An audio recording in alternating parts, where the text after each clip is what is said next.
Estimados hermanos, Dios va a hablar a nuestros corazones en segunda de Pedro, capítulo 2, específicamente de los versículos 1 al 5. Pero quiero que pongan atención en especial al versículo 5. Dice así el texto: en el pueblo judío hubo falsos profetas, y también entre ustedes habrá falsos maestros que encubiertamente introducirán herejías destructivas al extremo de negar al mismo Señor que los rescató. Esto les traerá una pronta destrucción. Muchos los seguirán en sus prácticas vergonzosas, y por causa de ellos se difamará el camino de la verdad. Llevados por la avaricia, estos maestros los explotarán a ustedes con las palabras engañosas. Desde hace mucho tiempo su condenación está preparada y su destrucción los acecha. Dios no perdonó a los ángeles cuando pecaron, sino que los arrojó al abismo, metiéndolos en las tenebrosas cavernas y reservándolos para el juicio. Tampoco perdonó al mundo antiguo cuando mandó un diluvio sobre los impíos, aunque protegió a 8 personas, incluyendo a Noé, predicador de la justicia. Los invito a ver. Bendito Padre Celestial, te damos infinitas gracias, Señor, por este día, aunque es un día helado, Señor, después de una nevazón en Santiago, pero tú nos has permitido, por medio de tu gracia, nos has convocado, Señor, hasta aquí, hasta tu iglesia, para buscarte, para glorificarte, para ser alimentados por ti. Y yo ruego, Señor, que tú hoy día alimentes, Señor, a la iglesia, nos alimentes, nos manifiestes y ministres tu gracia sobre nosotros, para que nosotros como congregación podamos adorar, glorificar tu santo nombre, y esa realidad, Señor, nos dé paz, alegría, Señor, en nuestra vida. Por Cristo nuestro Señor oramos. Amén. Y yo quiero conversar con ustedes, y es el objetivo del sermón de hoy día, es responder una pregunta, que es cómo enfrentar tiempos difíciles. Cómo enfrentar tiempos de dificultad. Y cada uno tiene sus propios tiempos de dificultad. Tiene tiempos de dificultad que son de carácter individual. Hay momentos de dificultad que son de carácter colectivo, pensando desde el núcleo de la familia hasta las mismas situaciones de la iglesia, en la casa, en el trabajo, en el colegio, en la universidad, por donde nosotros nos movemos. Siempre hay que enfrentar tiempos difíciles o momentos difíciles. Siempre cuando uno está en la etapa final de la universidad, y esto ha pasado porque como estoy en mi periodo de tesis, la última parte, siempre los profesores dicen: ustedes van a entrar al mundo laboral y ustedes no van a poder escoger sus compañeros.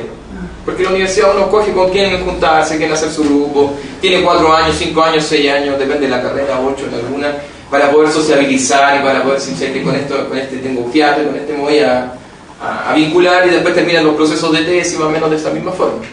Pero en el mundo laboral es completamente distinto. Uno no va a escoger a sus compañeros. Ahora, si es jefe, a lo mejor sí puede elegir a las personas. Pero en lo cotidiano no escogemos a las personas, no escogemos al colega. Y a veces quizás nos toca un colega que nosotros decimos: ¿por qué no se va a la puntualización? O la otra parte, el colega nos dice: ¿por qué no nosotros nos vamos a la puntualización? También es la otra parte, ¿no es cierto? De que a lo mejor vivimos en un mundo complejo porque otros nos vuelven la realidad compleja, o nosotros estamos volviendo la realidad compleja a otros. Entonces yo quiero conversar con respecto a esta situación de cómo nosotros enfrentar tiempos de dificultad, tiempos difíciles. El texto de segunda de Pedro nos va a relatar un suceso en medio de una dificultad. Hay una dificultad que podríamos decir es una dificultad institucionalizada dentro de una comunidad cristiana en la que está hablando. Pero la vida de Noé, que es nombrada en el versículo 5 de segunda de Pedro, también nos va a presentar un momento de dificultad, que fue el relato que leyó nuestro hermano Pablo y que podemos acompañarnos en la lectura, que nos habla de el diluvio. Y son un sinnúmero de dificultades que nosotros podríamos nombrar. Una dificultad que puede ser de carácter institucional como iglesia, institucional de nuestro trabajo, institucional por donde nosotros nos movamos, inclusive de nuestra realidad y de nuestra situación espiritual, porque Noé, después del diluvio, también vive complejidades familiares. Vive sucesos familiares complejos. Pero pensemos en primer lugar a lo que respecta al diluvio. Nos cuenta la historia del diluvio, nos cuenta el relato bíblico, que la tierra y el planeta Tierra se había sumido en maldad, ¿no es cierto? Y Dios toma la decisión, ¿no es cierto?, de dejar vivir y dejar su proyecto, ¿no es cierto?, del desarrollo humano, ¿no es cierto?, en una familia, particularmente la familia de Noé. Y el relato bíblico nos va a contar que Noé tuvo varias dificultades, varios sucesos que son complejos.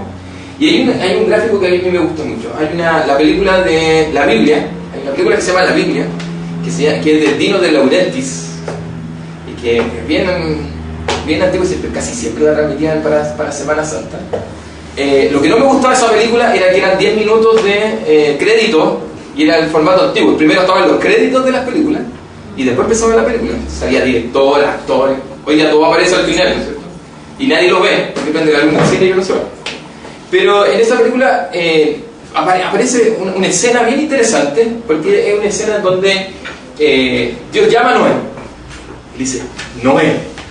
Y Noé se esconde, ¿por qué me está hablando? Si nunca parece que alguien había hablado conmigo, daba la impresión, etc. Eso nos puede demostrar gráficamente la forma en cómo Dios trabaja.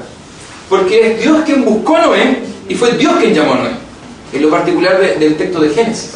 Es Dios quien buscó y llamó a Noé en un contexto adverso, en un contexto de adversidad, en un momento en que la tierra se había sumido en maldad, y Dios toma la decisión de proteger, de cuidar, vamos a utilizar una jerga evangélica, de redimir, ¿no es cierto?, a Noé y a su familia. Pero como yo les decía, nosotros enfrentamos tanto dificultades institucionales, familiares, pero la iglesia antigua, y lo vamos a plantear específicamente en el periodo de la Reforma, y hoy día en este año también se cumplen 500 años de la Reforma, también se vivió momentos de dificultad, momentos complejos. Y no les quiero nombrar acerca de Lutero y de Calvino en las complejidades, sino que les quiero hablar de otro reformador que particularmente a mí me llamó mucho la atención, porque hubo un tiempo en que no me gustaba mi nombre. Yo decía, ¿por qué mi papá tiene tan poca creatividad de ponerme su mismo nombre? Hasta cuando encontré en la historia de Guido de Bresse. Es un reformador belga, quien también fue uno de los que escribió la Confesión belga. Y Guido de Bresse escribe a su esposa, es muy famosa la carta de Guido de Bresse. Y todo su relato y toda su carta va a hablar acerca de las dificultades que él está enfrentando como reformador, porque está prisionero, porque está en una mazmorra, porque él sabe que va a morir, pero él descansa en la gracia y en la soberanía del Señor. Y eso es particular en su relato. Porque él le cuenta a su esposa y le dice, estoy sufriendo, sé que tú vas a sufrir, tú asumiste el desafío de casarte con una persona que predicaba el Evangelio en un contexto difícil, y tomaste esta responsabilidad junto conmigo, y escribo este mensaje, porque aún en el tiempo de la dificultad, Dios nos cuida, Dios es soberano, Dios está con su iglesia, y Dios te va a proteger. Es muy linda la carta, así que les insto que puedan buscarla en internet, porque está abierta en internet. Pongan carta de Guido de Bresse. Es muy linda la carta porque va a hablar acerca de eso. Y este relato simple nos habla de dificultades que vivió la iglesia en aquel momento. Y también la iglesia hoy día contemporánea también vive dificultades. Quizás las dificultades a lo mejor de principios del siglo XX no son similares a las dificultades que hoy día vivimos como congregación. Y aquí les voy a dar un dato particular. La cuarta iglesia se llama San Esteban porque la piedraban. Tenía otro nombre, y porque la piedraban le cambiaron el nombre a la iglesia, le pusieron San Esteban. Esa era una parte del... En el tiempo cuando se inició el proceso de evangelización en Chile, y particularmente de nuestra iglesia, la iglesia vivió dificultades. Cuentan historias de apedreos de iglesia, contaba un poco de la cuarta iglesia, se quemaban congregaciones, había dificultades. Pero hoy día las dificultades que enfrenta la iglesia son de otro carácter. Y hoy día cuando prendemos la televisión nos damos cuenta de que es otra la situación de dificultad en la cual nosotros nos sumimos. Y nos vemos sumidos. Hoy día la discusión está planteada desde la perspectiva, ¿no es cierto?, en esta semana del Cruz Naranjo y el Cruz Azul. Ahí estaba la discusión. Estaba plasmada en un pastor que tomaba una bandera determinada a nombre de la iglesia evangélica, ¿no es cierto?, y que lo llevaron a televisión, y que algunos pueden estar de acuerdo, otros no están de acuerdo a lo mejor con su planteamiento. Las discusiones mismas que están por debajo de ese discurso, quizá lo que significa el Estado laico, cómo respondemos nosotros como iglesia. Ese es el día que nos ha tocado vivir, y quizás cada uno de ustedes ha vivido ese suceso de forma particular. Quizás le han dicho, escucha, tú eres canuto, eres intolerante, eres aquí, eres allá, y estamos en un contexto difícil. Quizás no en el contexto propiamente tal, que a lo mejor a juicio de uno puede decir, parece que estamos en el mismo contexto de Noé, y ojalá Dios mandara, más que la nevazón, mandara un diluvio y a todos nosotros nos pusieran en un arca y va a solucionar todo. Pero vivimos en tiempos difíciles y quizás a veces nuestras vidas son difíciles. Y el relato de Noé, y particularmente este suceso que nosotros leímos en 2 de Pedro, que nos va a hablar de un contexto difícil, nos va a enseñar un poquito cómo enfrentar los tiempos de dificultad. Y yo quiero rescatar de este texto de 2 de Pedro, del versículo 1 al 5, dos cosas que están en el versículo 5. Y quiero que leamos nuevamente este versículo 5, que dice: tampoco perdonó al mundo antiguo cuando mandó un diluvio sobre los impíos, aunque protegió a 8 personas, incluyendo a Noé, predicador de la justicia. ¿Cómo nosotros como iglesia, como personas individuales, vamos a poder enfrentar los tiempos difíciles?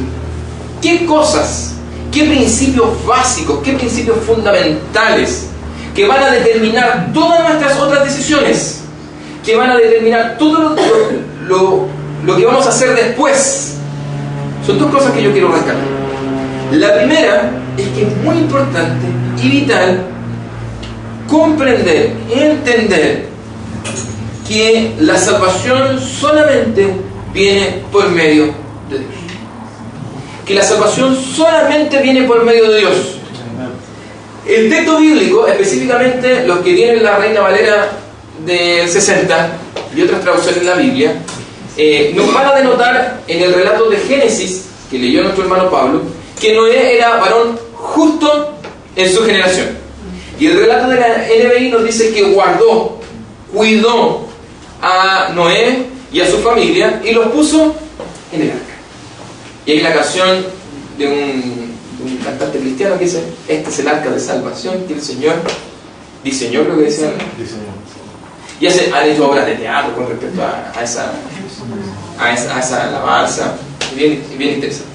Pero este texto bíblico nos va a decir que la salvación solamente viene del Señor. Pastor, a ver, yo sé que yo vivo un momento de dificultad, pero los momentos de dificultad, o cómo sobrellevar un momento de dificultad, ¿de verdad tiene que ver con este principio de la salvación? Sí, tiene que ver con el principio de la salvación. Porque el texto nos va a decir que Dios guardó, cuidó a Noé, y que Noé fue justo en su generación. ¿No les suena bien particular esa palabra, justo en su generación? No tiene que ver con la palabra bueno, que a lo mejor si ponemos como sinónimo una persona justa es una persona buena, sino que tiene una mayor relación con el texto de Romanos 8. Cuando el texto de Romanos 8 va a hablar acerca de la justificación, que fuimos justificados, que fuimos comprados por medio de la sangre del Señor Jesucristo. Por lo tanto, el relato de Pedro y el relato también de Génesis nos va a decir que Noé fue salvo, justificado por medio del Señor. Si hacemos toda esta sincronía de Antiguo Testamento con Nuevo Testamento, lo que vamos a lograr comprender y entender es que la única forma en la cual nos podemos reconciliar con Dios, ser justificados con Dios, es por medio de la cruz de Cristo, es por medio de su obra, de su muerte y su resurrección. Por lo tanto, 2 de Pedro va a decir, en cierto modo, que Dios guardó a Noé por medio de Jesucristo. Dios guardó a Noé, a su familia, la compró, la justificó en el momento de la dificultad. Por lo tanto, cuando estamos sumidos en un momento de dificultad, debemos acordarnos y recordar que la salvación solamente ha venido por el Señor, que Él nos ha justificado y que usted y yo somos justificados en el nombre del Señor. Amén. Por lo tanto, esto es un recuerdo sumamente potente para nosotros como iglesia, porque significa refugiarnos, tener paz en que nuestro Dios es el Dios de la salvación, quien nos cuida, quien guarda su pacto, porque todo el Antiguo Testamento y el Nuevo nos habla del pacto de Dios, que Dios establece un pacto con los personajes del Antiguo Testamento, era su pacto, y que Dios dijo: voy a ser fiel a este pacto, nada te faltará, te sustentaré, te voy a proteger. Por lo tanto, cuando nosotros reconocemos que en el tiempo de la dificultad Dios está con nosotros, porque Él es nuestro Dios, porque Él ha propiciado la salvación, podemos descansar porque Dios es el Dios del pacto, porque Él es el que provee, porque podemos descansar en Él y porque tenemos una roca, un fundamento firme, sólido para decir, aquí yo puedo descansar. Y eso da paz, da tranquilidad. Amén. Pero pensemos en la otra parte. Pensemos en las personas que están sin Dios, que no viven en el Evangelio, que no tienen un fundamento firme y sólido donde poder refugiarse, y viven en un estado sumamente efímero, y buscan. Y la Biblia nos dice que el ser humano busca cosas, trata de poder refugiarse. El día de ayer le comentaba un poquitito a algunos presbíteros que el día de ayer fue bien particular. Mi señora le tocó trabajar ayer y ella trabaja arriba en el Paseo de los Trapenses, pero no pudo llegar a trabajar hasta escuela militar. No pudo seguir avanzando porque el Transantiago solamente llegaba hasta la Rotonda de los Curros, así que no pudo seguir subiendo para su trabajo. Entonces llegó a la casa más tarde, yo la fui a buscar después al metro y lo único que hicimos fue, ¿qué hacemos hoy día? Yo ya había hecho todas las cosas que tenía que hacer, me había supado a las 11 de la mañana, tempranito me tuve que levantar para ir a dejar a mi esposa al metro, así que pongámonos pijamas. Sí. El caldazón en 2. Entonces, la estufita, ¿por qué te hay la estufita? Listo, y lo pusimos en tele. Y entre todas esas cosas que están dando, siempre dan eso, independiente del canal, viajes por el mundo, ¿no es cierto? África salvaje, no sé, cosas así. Entonces justo agarramos TVN. Entonces, TVN estaban dando un programa particular, estaban dando una noticia, algo, sobre India. Entonces el periodista estaba hablando un poco acerca de la espiritualidad india y se encontraron con un latino, no era chileno, un latino. Y le preguntaron cómo se vivencia aquí la espiritualidad y todo. Y el periodista decía, uy, qué magnífico esto otro. Esto quiero graficárselo porque la gente está buscando. Y trata de reconciliarse de alguna manera con algo. Porque es intrínseco e innato nosotros reconciliarnos con algo, está en nosotros. Por eso la guagua sabe quién es su mamá y quién es su papá. Desde el momento que nace. Porque nacemos con esa conciencia de que hay un ser superior. Y el ser humano trata de vincularse con algo. De ahí viene la palabra religión, religarse con algo. Poder unirnos nuevamente con algo. Entonces, el ser humano vive buscando cosas. Y esas cosas no son sustento sólido. Y cuando no encuentran un sustento sólido para el significado de su vida, terminan como Chris Cornell, como Kurt Cobain, cantante, falleció hace poquito Chris Cornell, suicidándose, porque ya no le encuentran sentido a su vida. Pero aún en el tiempo de dificultad, aunque las cosas se pongan sumamente negras, adversas, nosotros podemos decir, Dios está con nosotros, Dios nos acompaña. Y si nos ha tocado vivir un momento sumamente complejo, es porque Dios nos quiere educar, porque Dios quiere fortalecer nuestra fe, porque Dios quiere y tiene un propósito para nuestra vida. Por lo tanto, mujer, esposo, hijos, tranquilos, porque después de la nevazón siempre sale el sol. Hoy día no estamos pasando sol. Podemos usar el gráfico de ayer. Nevó, se nubló, pero hoy día hay sol. Y en la vida del creyente en Cristo siempre va a salir sol. Y póngase este gráfico como en el Antiguo Testamento. Jesucristo es como el sol de la mañana. Pongámonos así. Esto es sumamente fuerte para nuestras vidas, ya aplicándolo un poquito, porque es reconocer que la salvación solamente viene por Dios, el cuidado solamente viene por Dios. Dios no es que sustenta, hay que considerar 3 cositas dentro de este mismo punto. 1, cuidado con la flojera espiritual. Porque muchas veces podemos decir, Dios es soberano sobre todas las cosas, y como Dios es soberano sobre todas las cosas, yo no voy a hacer nada. Yo me voy a quedar ahí sentado en los laureles, viendo televisión o haciendo cualquier otra cosa. La Biblia nos dice que debemos ser responsables con nuestra salvación. Debemos cuidar nuestra salvación. Debemos propiciar la vida comunitaria como iglesia. Debemos buscarnos unos a los otros para orar juntos, para escuchar la palabra, para fortalecer nuestra fe. Entonces, cuidado con la flojera espiritual. Porque muchas veces podemos terminar siendo así, flojos espirituales. O irnos al otro extremo. También dentro de nuestra caracterización hipercalvinista que se le llama, ¿cierto? Dios soberano, entonces ¿para qué vamos a orar? Si Dios ya sabe todas las cosas. Esa ya es otra parte. Pero Dios nos ordena a orar. Dios nos dice que nos juntemos en una vida comunitaria. Por lo tanto, lo primero que quiero, bien aplicativo a esto, cuidado con la Tenemos responsabilidades. El Señor nos dice, desarrollen sus talentos, y si no los va a desarrollar, por lo menos métanlo al banco para que genere intereses. O sea, siempre hay algo que hacer en la vida cristiana, en la vida comunitaria, en la iglesia, en la familia. Nunca no hay nada que hacer. Lo segundo es que es un choque o es un golpe directo a nuestro ego. Es un choque fuerte y directo a nuestro ego. Es decir, aquí estoy yo. Yo soy el hombre, el sustentador de la casa, o pensando en otro tipo de familia, ¿no es cierto? Yo soy la mujer y soy la que lleva a esta casa. Estoy pensando en los varones que le entregan todo el sueldo a su señora. Pero estoy pensando en eso. Yo soy el hombre de la casa, yo soy la mujer de la casa. Por lo tanto, yo soy el que trae el sustento al hogar. Es un choque es un golpe a nuestro ego. Decir, ¿sabes qué? Yo no soy el que sustenta el hogar. Quien sustenta el hogar es el Señor. Quien sustenta el hogar es Jesucristo. Dios me ha dado habilidades, talentos, competencias en las cuales me puedo desarrollar en este mundo, y Él es el que me da el sustento. Él me permite poder desarrollarme. Por lo tanto, la gloria es solo de Él, no. Y lo otro que va a pasar también en este texto es que también es un golpe a nuestra autosuficiencia, que viene muy relacionado con el ego, porque uno va a llevar al otro esa situación.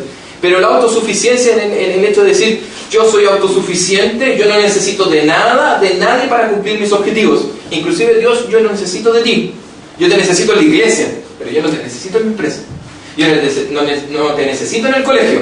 Yo no te necesito en mi universidad. Yo no te necesito.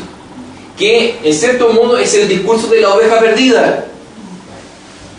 Esto es sumamente práctico. Nosotros cuando pensamos en los pecados, siempre pensamos en hechos concretos, pecados.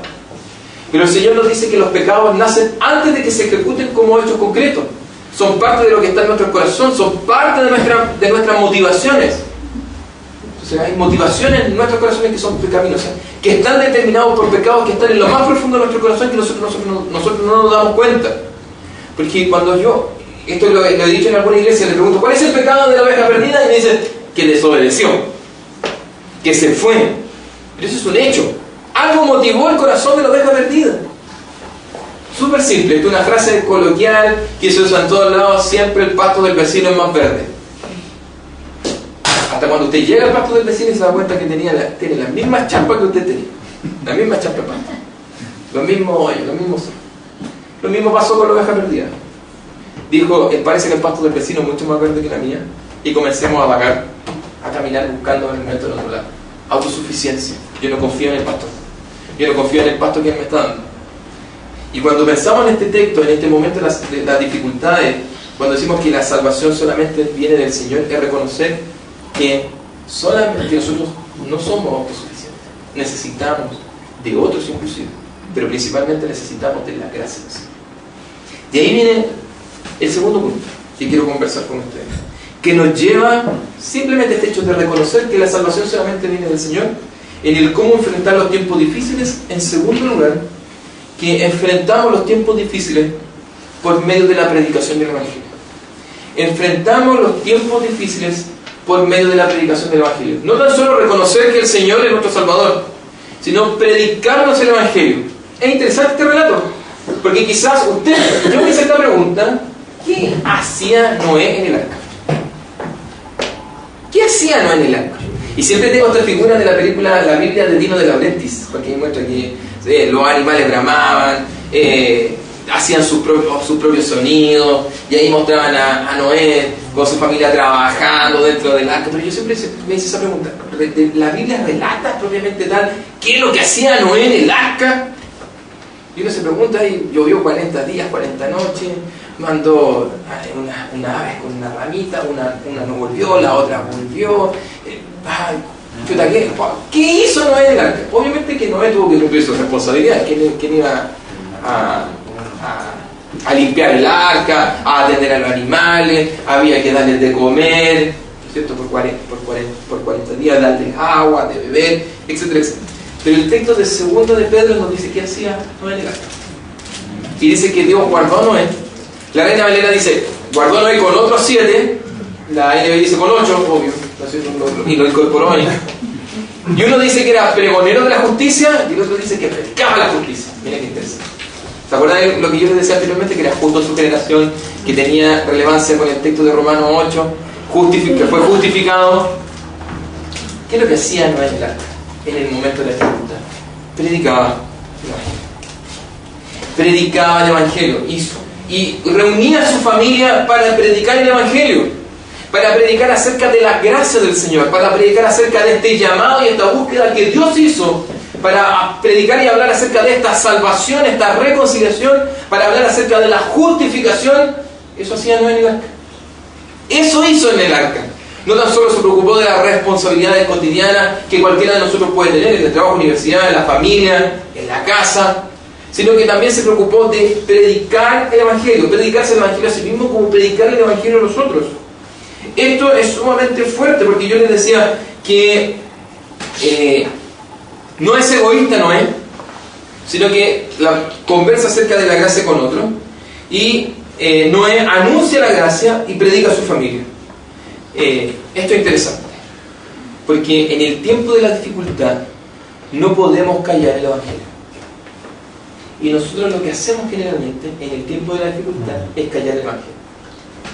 Porque nuestro corazón, nuestra mirada, nuestras fuerzas van a estar siempre abocadas a la situación compleja. Y vamos a quitar la mirada de verdaderamente donde tiene que estar nuestra mirada. Vamos a quitar nuestro corazón verdaderamente donde está nuestro corazón. Y yo les voy a dar un ejemplo que es práctico. Y creo que se los dije otra vez cuando vine, ¿no? Los seminaristas solo conversan del seminario. ¿Por qué? Porque es el mundo donde ellos viven, donde se desarrollan, ¿cierto? Usted que es profesional, a lo mejor de lo único que conversa o va a conversar es de su profesión. A mí que me gusta la historia, ¿de qué va a conversar? De la historia universal, historia de Chile, historia de la Reforma. Uno va a estar conversando acerca de esos temas. ¿Por qué? Porque hablamos de las cosas que están y llenan nuestro corazón. Y hablamos de donde están nuestras preocupaciones. Hablamos de aquello donde están nuestros sueños. Por lo tanto, si nuestro corazón está, o nuestra vida está sumida en una dificultad, ¿qué vamos a conversar? Y hay personas que viven constantemente sumidas en la dificultad. Y da la impresión que no salen de la dificultad. Usted le pregunta a la persona, ¿cómo está? Mal. ¿Cómo está? Mal, mira, me pasó esto, parece que viven en la dificultad, como faltos de esperanza, ¿no es cierto? Da esa impresión. Pucha, no hay un momento de alegría, un momento de felicidad donde tú puedas conversar y decir que te fue bien esta semana. Me acordé de un humorista que decía, este chiquillo, viva amargado. ¿Cómo estáis? Bien, pero se me va a pasar, ¿no es cierto? Un humorista que salió una vez contando un chiste. Como que no tienen esperanza, como que me da esa impresión. Pero cuando nos predicamos el Evangelio le dice, ¿por qué te afanas del día que viene? ¿Por qué te afanas? ¿Por qué agobia tu corazón? ¿Por qué te frustras? Hay un predicador, el doctor Don Martin Lloyd-Jones, que es considerado uno de los más grandes predicadores del siglo XX. Él escribe un libro que se llama Depresión Espiritual. Y en su texto Depresión Espiritual, él hace una advertencia donde nos dice, cuidado con mirar el pasado para quedarnos nuevamente enraizados en el pasado. Lo estoy parafraseando. Dice, miremos el pasado para ver la gracia del Señor para su gloria y mirar hacia el futuro. Es sumamente interesante. Podemos ver nuestro pasado, podemos decir, tú también pasamos por un momento de dificultad, estuvimos sumidos en un pecado, pero mira lo que el Señor hizo, nos restauró. ¿Y cómo nos restauró? Por medio del Evangelio, por medio de la gracia.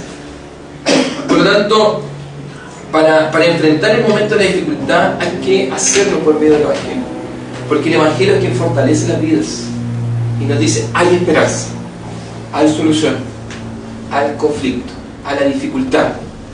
Quizá la solución no va a venir ahora, quizá la solución a la dificultad va a venir después, e inclusive puede ser que la solución a la dificultad venga cuando el Señor retorne por segunda vez, porque está dentro de los propósitos que Dios quiere. Por lo tanto, esto es sumamente alentador, y es alentador porque la iglesia puede descansar y nosotros podemos descansar. Y el relato después del Nuevo Testamento se va a sumar en esta situación. Todos los relatos que tienen que ver después del año 50 se van a enmarcar dentro de esta situación, porque ya la persecución de la iglesia propiamente tal comenzó en el año 50, después que Nerón quemó Roma. Por lo tanto, el mensaje del Evangelio que escriben los apóstoles tiene que ver con un mensaje de esperanza y decir, cuidado, iglesia, sabemos que hay dificultad, sabemos que vamos a vivir tiempos difíciles, tiempos adversos, pero el Señor es quien ganó a Satanás. El Señor tiene todas las cosas bajo control. Y vemos a Juan que escribe el libro de Apocalipsis para decirle a la iglesia, alentaos iglesia, Dios tiene todas las cosas bajo control. Él es el soberano que está gobernando todas las cosas bajo su trono. Por lo tanto, tranquilos, aun cuando los persigan, los quemen o los meten dentro del pozo de los leones. Dios tiene todas las cosas bajo control. Porque somos extranjeros. Vamos a ver todo lo que los demás evangelios dicen. Entonces, ¿por qué nos afanamos por el día de mañana? Yo no le puedo entregar una panacea de decir, ¿sabe qué? Para que usted solucione sus dificultades tiene que seguir esto. Tiene que dar estos pasos.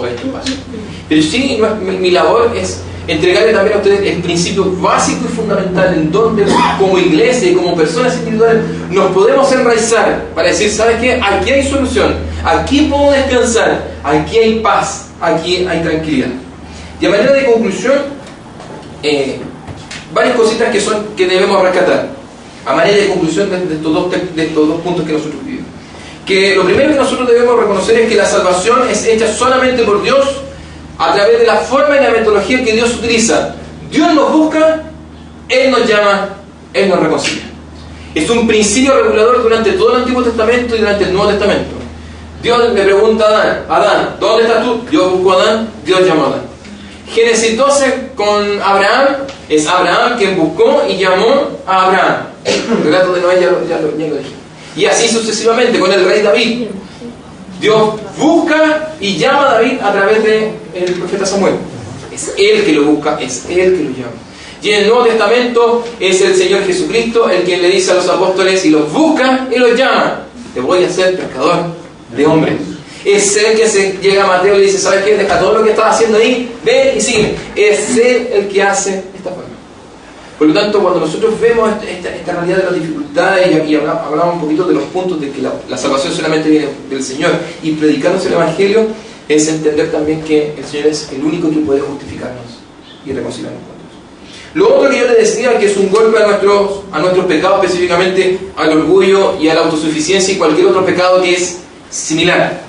Es decir, Dios, tú tienes las cosas bajo control. Eres tú quien nos sustenta, eres tú quien alienta nuestros corazones. Necesitamos de tu gracia, necesitamos de la predicación de tu palabra, necesitamos, Señor, que Cristo sea grande y glorioso en nuestras vidas. Pero también que Dios nos permite descansar en el tiempo de la dificultad. Podemos poner nuestra cabeza en la almohada y dormir tranquilos, porque Dios tiene todas las cosas bajo control. Amén. ¿Cómo vamos a enfrentar entonces el tiempo de la dificultad? Resumiendo todo, solo por medio de la gracia. Solo por medio de la gracia. Y la vida de la iglesia propicia momentos de la gracia. Entonces, hermano, si usted está pasando por hoy día por dificultad, o se va a ver sumido en una dificultad, o pasó un momento de dificultad con el cual usted puede hacer de bendición a otro hermano, tenga en consideración lo siguiente: que la gracia en medio de nuestra iglesia se manifiesta a través de la predicación de la palabra, a través de la oración, a través de la administración de los sacramentos como corresponde. Por lo tanto, hermanos, cuando